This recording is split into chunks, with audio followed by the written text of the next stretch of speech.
Hello everyone and welcome to another video. It's another Factorio video. In this video I'm gonna be setting up blue and purple science. So the purple science I'll set up all the way at the end of this video, and I think the blue science is about halfway through the video, but it's I don't know. This recording session just took a lot longer than I had in mind. I started off with fixing some of the military signs. I had 2 inserters missing here, and I thought I wanted to just stockpile a bit on the grenades, so I did a little extra setup over there, and I changed the way the steel gets fed a little bit. And here I decided, because I'm gonna build a wall and I'm gonna feed that wall with red ammo. So I'm gonna set up a very small red ammo build here. And if the if the enemies get serious, it's not gonna be enough. But this is just a for now kind of thing. But at the time of building it, I didn't know it was gonna be super limited in its throughput. But basically, I'm gonna be upgrading these to blue later and reduce the size. But basically what this is gonna do, it's gonna produce 1.5 red clips per second, I believe. I'm sorry, I'm coughing a lot. I might restart the recording. So this is me fixing or changing the setup a little bit already. Let's do the math. One of the base recipes, 3 seconds per red clip. And these machines work at 1.5 speed. The base recipe would be 2 per second. No, it's not 1.5, but 0.75 speed. 3 per second, minus 25%. So that's like 2.25 per second. I think, yeah. So they're gonna be making about two clips per second, which is probably never gonna be enough for serious attacks. And there's also the thing that red ammo clips really lose their value as you end up with spitters that outrange the guns. And unless you do a ridiculous amount of damage research, their damage is just gonna fall off pretty hard. And here I decided to use yellows for the intake of the buffer. So I decided to just put a buffer down for now, so I don't need to feel rushed about losing ammo clip production while I'm doing some other stuff here. So over here I decided that I wanted to also automate the turrets, and I thought I had enough gears production, but I think that's actually a very small gear production for a mall setup. But this mall, I'm planning on just using that mall to get to rocket science, and once I have rocket science, I'm gonna set up a big beacon production, and then gonna do all kinds of beacon builds, because for those of you who don't know, a beacon, what does a beacon do? Well, it can provide a buff to nearby production facilities, and the buff it provides depends on the module that you put in it. Though a beacon can only really use two types of modules. It's either efficiency modules, which reduce the pollution and the power required by the production facility. So let's I'm saying production facility, so that's either an assembler, a chemical plant, a refinery, and a smelting furnace. But only electrical furnaces are affected by beacons, I believe. And what it does, so you can use beacons and put speed modules in them to speed up your production processes by a lot. If you they stack additively, so if you put like 12 beacons, you can have basically the effect of 12 speed modules on a production facility. And in itself that isn't really good, because the power requirement increases by more than the speed increases, so it's by itself inefficient to use. But in production facilities for items that aren't final products, you can. So a final product is, for instance, a pump jack, or it's something that you don't. Well, sometimes you do use them to make other items, but you can use it on itself. So for like most items, you can just use productivity modules, and productivity modules reduce the speed in which the production facility creates items, but it adds a productivity bonus, which is an extra bar that goes up by a certain percentage. It gives more production per input in the end. Let's just say it does something like that. If you want to know more about these things, there's the wiki. It explains these kind of things way better than I would. But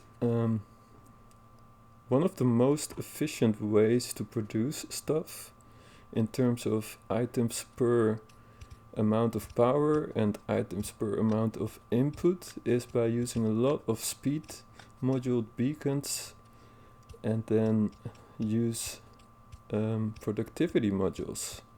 Though there's a problem with that, because productivity and speed modules are quite expensive, especially if you're gonna use the level 3 ones, and if you're gonna do endgame setups, there's really no point in not using the level 3 ones, so they're super expensive. They need red and green chips for the first level, which are not too expensive, but then if you want the second and third level, they need, because you use level 1s, I believe it's 5 level 1s to create 1 level 2, and 4 level 2s to create 1 level 3. So that's already a bit of an exponential growth in terms of cost. But then there's also the fact that they at level 2 and 3 they need 5 blue chips, which are a lot more expensive than red chips, because they actually take red chips to make and like 20 green chips. I think it's 2 red chips and 20 green chips.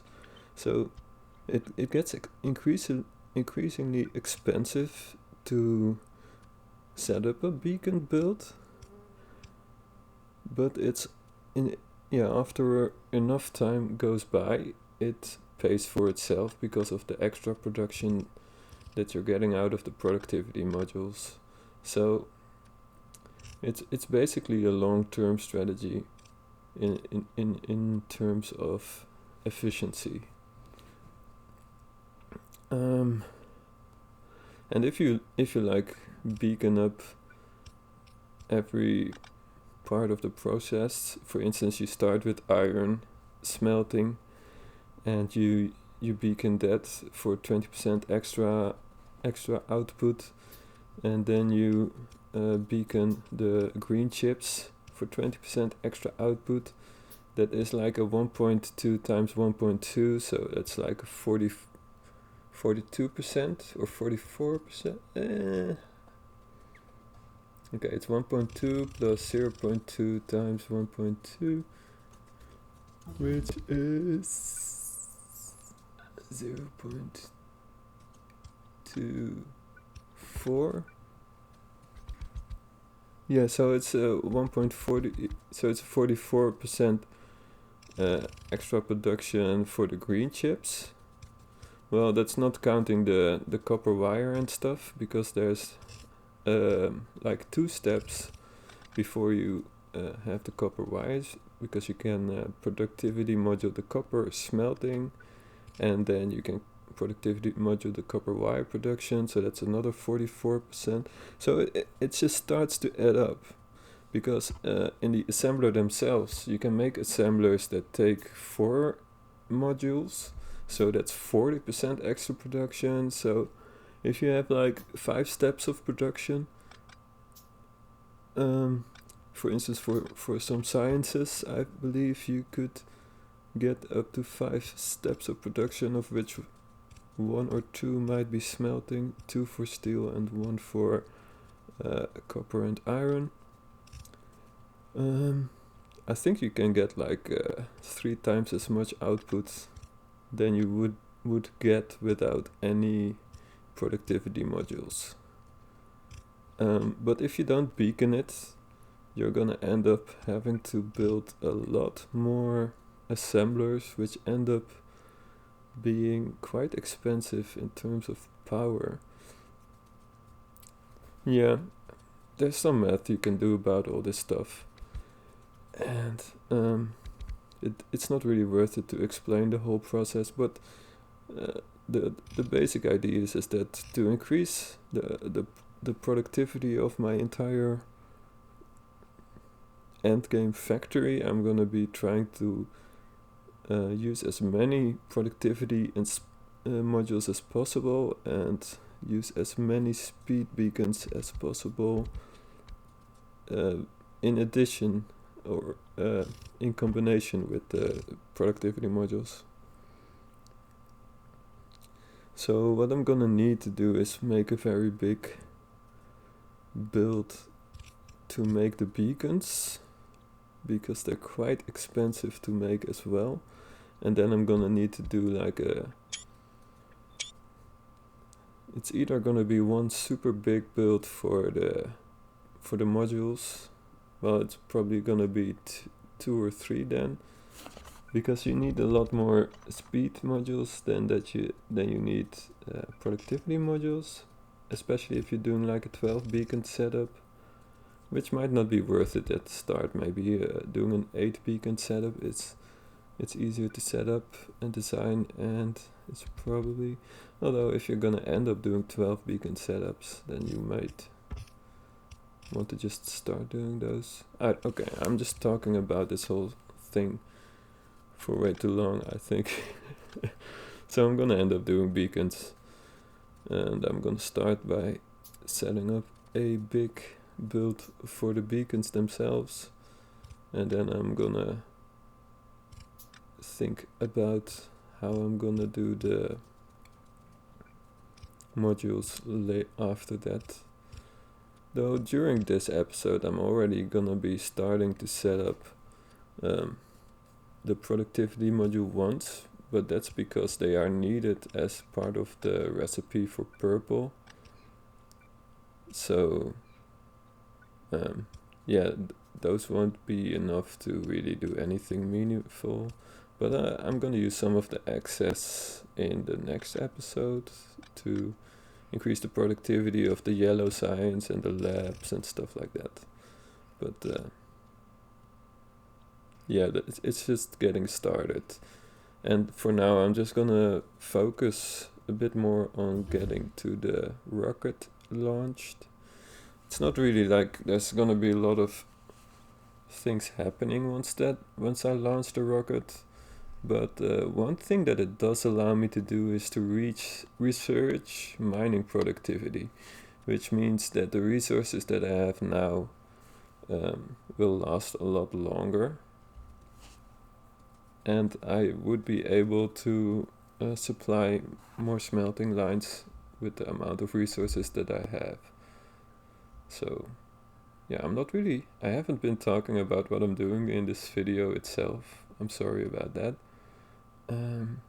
Yeah, so right now I am looking for a way to get copper in there, and I'm planning to upgrade this smelting setup, so it will be able to produce 2 full belts of copper, because right now it might be a bit short.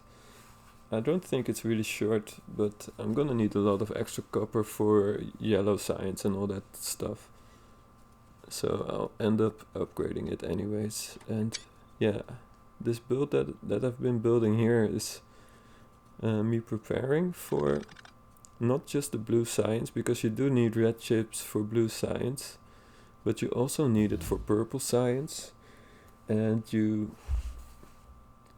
kind of need it for a lot of things. And I decided to just overproduce it, to just build a bit of a oversized setup. It's not an efficient setup in terms of space, but it's the setup I came up with, and I didn't really want to think about it too much longer, because it already took me quite long in order to get this far, and I decided to just keep it the way it's gonna end up. But yeah, it's gonna be a while. I was debating a bit too long about how I was gonna make the copper wire go into the red chips, and I came up with like 4 different setups that all had the limitation of inserter speed. So this is one of the setups, but you can see that the insertion is just a bit too slow. So I could have solved that by doing a lot of research into inserter capacity, but I didn't want to have to, well, I wouldn't have to wait for it, it would just automatically happen. But I actually wanted to focus on researching the stuff that I would need for the purple and the yellow science. So I'm gonna put off researching inserter capacity stuff, and I'm just gonna have to make my setups work without it. And I think that inserter capacity stuff is really only needed once you start doing the whole beacon stuff. I think it's very possible to do non-beaconed setups without requiring inserter capacity, though I'm not 100% on that. There might be something that I'm not thinking about. I think there's always a different solution. That's the fun thing about this game. There's not just one way of doing anything, especially if you look like at for instance online gameplay, because there's some nice maps. For instance, Spider Battles is one of them. It's an online map where you have to produce as much as you can in order to defeat. It's like a PvP map, but it's also cooperation. So it's one team against the other team, and the idea is that you make science, but instead of just researching with it, you can send it to the biters of the enemy team, and it will cause more biters to spawn for them, and it will also upgrade them at certain levels of sending. And yeah, so it's a PvP thing where you, yeah, I was talking about how you can always find a different way to build something, and yeah, in the PvP thing, you just play with random players, so you always see people with different ways of setting things up and different ideas about how you should build your furnace lines and stuff. And yeah, it's kind of interesting how a game can inspire that many ideas about how you'd want to play the game, because some people have a tendency, for instance, to just build super large setups that take very long to get to work, but then they do scale into a better production result later on. But I don't know. It's a fun mode, but it's a bit limited in terms, because you end up just having to speedrun the game in order to be faster than your opponents. And there's some people in there that are just so fast and have a whole bunch of very efficient builds. And yeah, you might just end up playing against a team that is just super overpowered, but it's fine. I mean, by losing, you have a chance to learn, but you can also learn from winning, I guess. But yeah, these kind of games take practice in order to get fast and good at it. And I don't think being good at this game means that you have to be fast. I think as long as you're doing whatever you want to do in a game like this, then you're plenty good at it. But if you're gonna play online multiplayer battle stuff, then being fast does really help in winning those matches. But you might still make an argument that winning isn't the only measure of playing good. I don't know.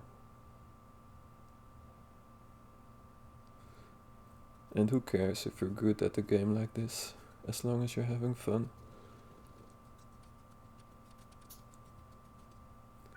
As long as you're using your creativity and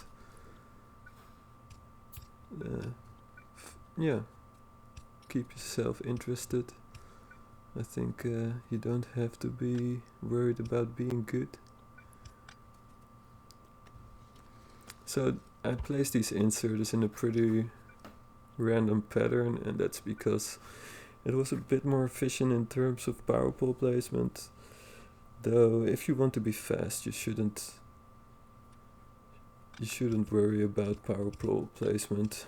Just spam the power poles because they're relatively cheap, and just use regular patterns so you can put down your inserters faster. For instance, if you use long inserters, you might be able to put them down a lot faster, but you have to use a bit extra space and whatever. But the speed is sometimes more important, although you're also paying for it with extra resources, which might mean extra crafting time from your own inventory, or you have to invest more furnace smelting time or other types of machine times to make those red inserters. So there's some different aspects affecting this kind of stuff. So here I'm looking. So I calculated that a red chip assembler works sufficiently fast to overproduce whatever a blue chip assembler needs. And here I chose to use 8 assemblers, and the reason for that is that in this whole map I've been targeting a research speed of 30 items per minute, and that's just because it made the math a bit easier. You could also do 60 items per minute, but I think I don't build stuff fast enough to really require a higher speed of research. But yeah, I might be wrong about that. Maybe I could be doing all kinds of research that that would help me or whatever. But yeah, I don't really. I feel that I don't need to build much faster in order to keep up with the progression of the biters and stuff like that. So for now, I'm just gonna stick to the 30 science per minute setups, and later on, once I start doing the whole beacon setup stuff and whatever, I'm probably gonna aim to do like a 1000 at first, and then see at what point my computer just stops being fast enough to play the game. Maybe. I've never really done a mega base or something like that. I'm not sure if I want to do that, but it's kind of gonna depend on how long I stay interested, and maybe how long you stay interested, because I might just not find it worth my time. Although I think I'll just see how I feel about it once I get to that point. So I cut out some fluff kind of footage here and there in this video. For instance, setting up smelters and stuff like that, or derping around with trying to set up this sulfur production. This took me like 20 minutes to figure out for some reason, even though I've like done this a couple dozen times before, but for some reason I was just overthinking it a lot.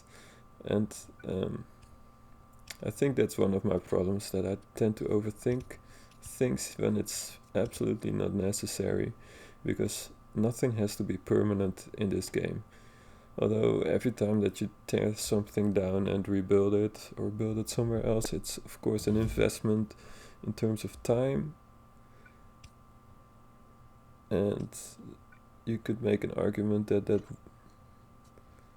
that's still a loss in some way. And here I'm thinking, I still need to put water if that's also going to be a silver thing. So I decided to just copy down the plastic assemblers.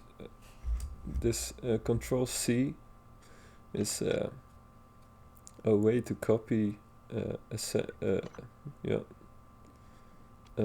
machines or whatever. You can copy belts and stuff, and it doesn't copy the item itself, but it creates a blueprint, so it helps you plan things out ahead of time. So I used that here in order to have an idea of how things would line up, and decided to end up building it like this. And here I started Dragon Water, here I ended Dragon Water. I cut that out because I thought it was boring, and I decided to add 2 offshore pumps here, which is probably a lot more than I would need, but I'm anticipating that I end up upgrading stuff over there, or maybe beaconing and stuff. So I just wanted to future-proof it, so I wouldn't have to walk back there again whenever I needed a bit more water for that setup. And offshore pumps are pretty cheap, so there's no reason to not do it. They don't cost electricity, and yeah, they're pretty cheap in terms of resources, which is because it's one of the first things you absolutely need in the game, because in order to get power, I don't know why I put that assembler down over there, but I did. Oh yeah, I was planning to make pipes over there, but then I thought I'm already putting, because you need pipes and gears for engines, and you need half as many gear assemblers as you need pipe assemblers. So I thought,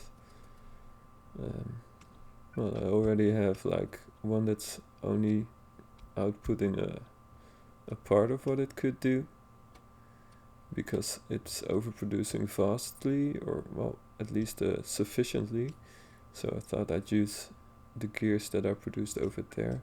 And I forgot to remove that one assembler, and you'll see pretty soon what that's gonna cause, because it's yeah, it seems for me the audio is a bit desync. Yeah, it's gonna cause the pipes to get mixed in with the gears. Yeah, let's talk about belts and how they work for a little bit. In contrast to other games, I think Factorio is pretty much the only game that it's the only game I know of that has belts that have two sides. So you can side load with that, and you sometimes have to balance both sides of a belt, which we call lane balancing. So we call one side of the belt a lane, and sometimes your production facilities only pick off of one side of the belt, and it ends up with you needing to do something to rebalance the lanes or whatever. It's an extra level of depth for the game, and it allows for, well, without it you wouldn't be able to feed 6 sciences or 7 sciences into the labs. So I think it's, well, I guess there would be setups that you could use, but what I did over there is I derped out the pipe and gears a bit, and I'm just gonna pick up the derped out bits, use the splitter for a while to filter that out. And here I'm also gonna use the mechanic of the belt sides. On one side of the belt I'm gonna be putting coal, and on the other side I'm gonna be putting the ammo clips. The reason for that is that I'm gonna use the burner inserters, and this is just something that I knew was possible, but I've never done it, so I decided to just try it out. And there's upsides and downsides to this idea. The downside is that burner inserters are a lot less efficient in terms of the amount of coal that you need per swing that they make. Even, well, it kind of depends on how active they are, because if you don't get attacked, then they don't use any energy, while an electric inserter would use energy. They have like a drain of 500 watt or 0.4 kilowatt, I believe. Yeah, so it depends on how often they activate. Here I just removed some biters. I've done a bunch of damage upgrades. I haven't done the grenade upgrade, the grenade damage upgrade yet, it seems, because it takes me 2 grenades to destroy trees, which is a bit inefficient, I guess.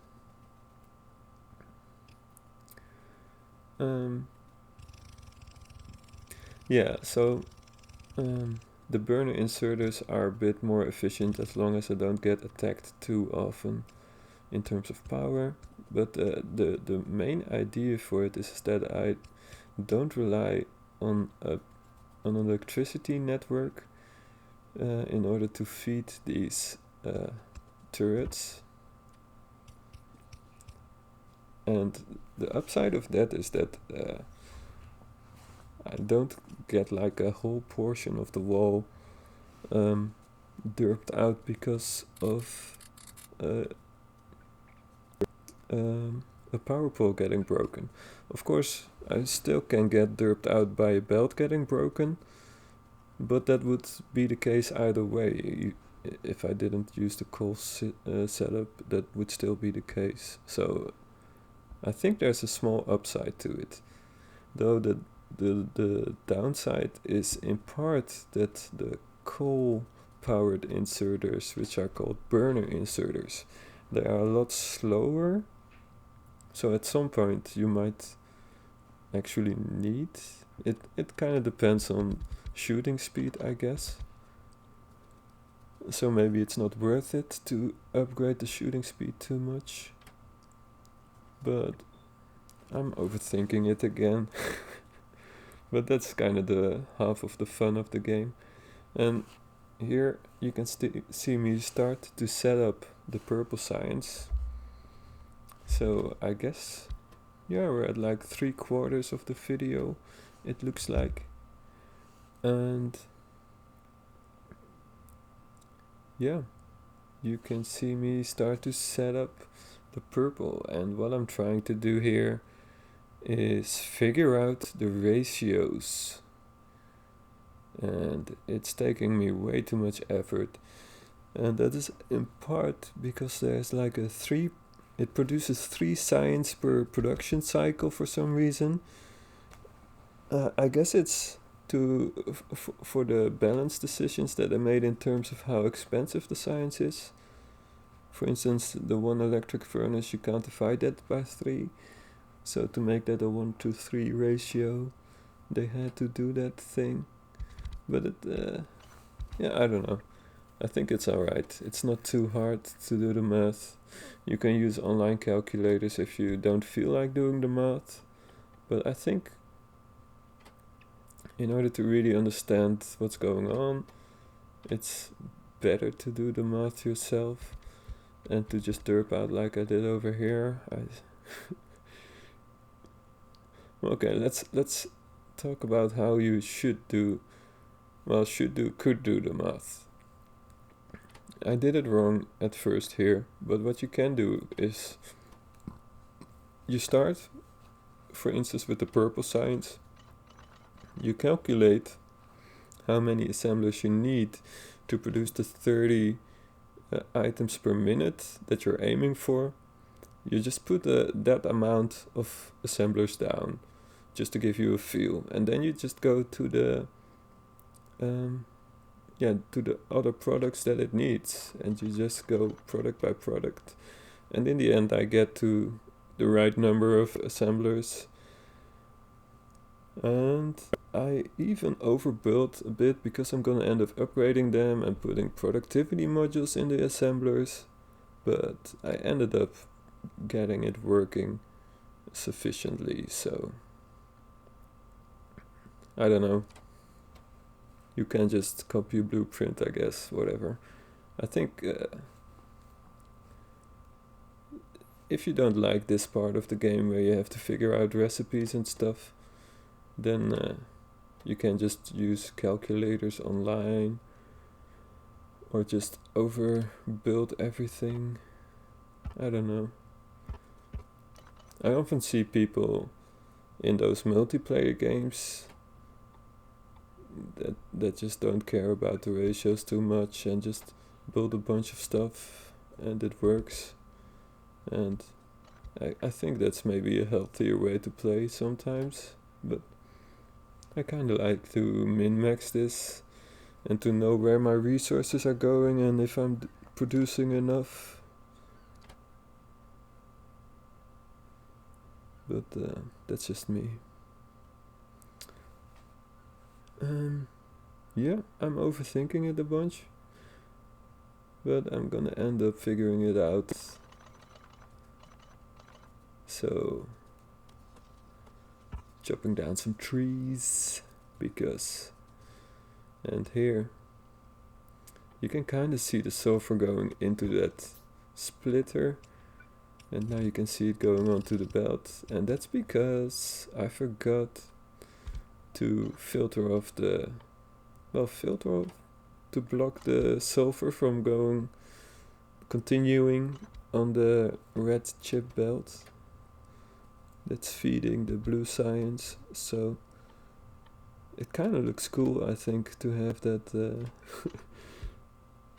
that pattern of sulfur and red chips, but it's very unuseful. I can't use it, let's just say that. And I needed some iron rods, so I decided to just use the other side of the steel belt.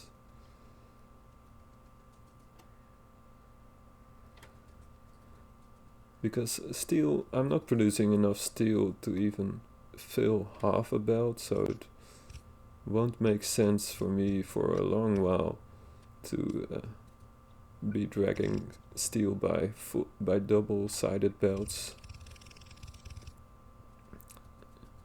Because steel costs 5 times as much resources than iron or copper. And I don't know why oh yeah, I wanted to make a mixed belt with bricks and stones. And here I figured out, hey, there's silver on the belt. Yeah, it looks kinda Christmassy, I guess, the yellow and red. Maybe it's not Christmassy, but you can just use an underground something like this. It takes a little bit of thinking to figure out, but I figure it out in the end. Yeah, so you can use an underground like that. You do have to use R to rotate it so that it faces the right way. But yeah, that way you can filter off one side of the belt. And here I'm thinking about this setup, and I needed a lot more stones, or I don't know why I put down the extra inserters there, but I guess they needed it. So these kind of builds I sped up by ×2. Some of the fighting with the biters I sped up by ×4, and that's just to keep the video from being too long, because it took me 3 hours to build all this and some of the stuff that I cut out, so I didn't really feel like uploading a 3-hour video or taking 3 hours to edit the video, so I decided to just speed it up by 4 during the edit, and I slowed down these kind of parts where I was building this stuff because I thought it would look a bit better. So here I'm doing the 7 purple science assemblers, and I was planning on doing 2 inputs on the left side, with one of them also serving as an output. So here I'm just setting up the output, though I am not filtering off the production things yet. I'll end up setting that up. So for the productivity modules you need red chips and green chips. And I'm already overproducing the red chips, so I can easily just drag that belt over there and use that. But in order to get green chips there, I'd either have to make them locally, which is maybe the better solution, but the solution I went with is to just steal them from the mall area. I'm calling it a mall area because that's what other people call these, the kind of builds where you like produce the stuff that you use to build things, which is an excellent description of what I'm trying to say. Well, for instance, it's just a place where you build your inserters and stuff, so that you don't have to keep crafting those out of your pocket. And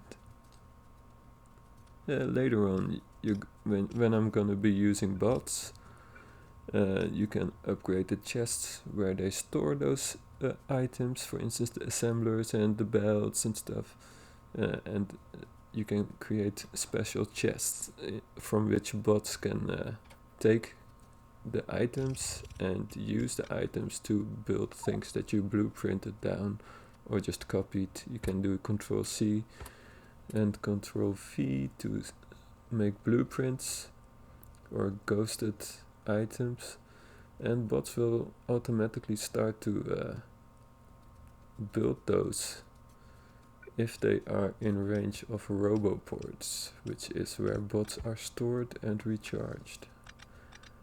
And I wanted to have the productivity modules on the right hand side of that belt, because I'm gonna use the left hand side for the output of purple signs. So that's why I changed that setup with the inserters over there. Could have also used the belt trick in order to make them change sides, but I thought, well, I didn't really think this was better, but I hadn't done a trick like that, and I thought it would be nice to try a new trick.